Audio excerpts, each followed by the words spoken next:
ఆధ్వర్యంలో ఖైరతాబాద్ చౌరస్తాలో మానవహారం నిర్వహించారు. తెలంగాణ జాగృతి అధ్యక్షురాలు కవిత, యూపీఎఫ్ తెలంగాణ జాగృతి నాయకులు పాల్గొన్నారు.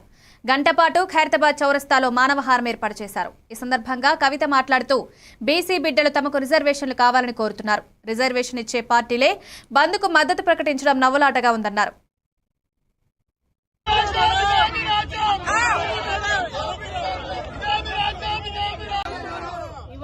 తెలంగాణ రాష్ట్ర వ్యాప్తంగా ఉన్నటువంటి బీసీ బిడ్డలందరూ కూడా తమకు రిజర్వేషన్ కావాలని డిమాండ్ చేస్తున్న విషయం మీకు తెలిసిందే.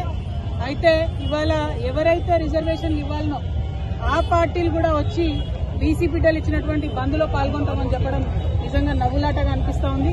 ఇవ్వాల్సినటువంటి భారతీయ జనతా పార్టీ, దొంగ జీవోలు ఇచ్చిన మోసం చేసినటువంటి కాంగ్రెస్ పార్టీ, వీళ్ళు కూడా బంద్లో మేము పాల్గొంటా ఉన్నామంటే చాలా దారుణంగా ఉంది.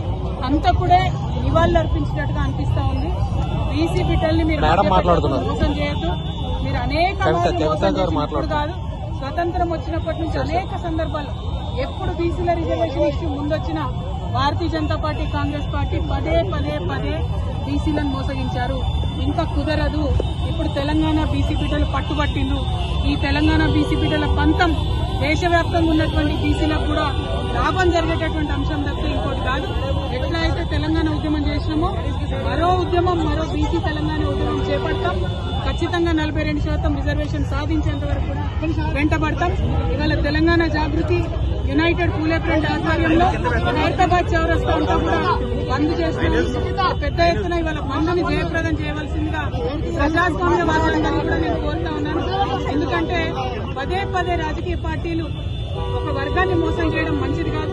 ఈ మోసాన్ని ఎండగడుతూ ఇవాళ బంద్ చేస్తున్నారు. కాబట్టి అందరం కూడా మద్దతు ఇవ్వాలని చెప్పి ప్రజాస్వామ్యవాదులందరినీ కూడా నేను కోరుతూ ఉన్నాను.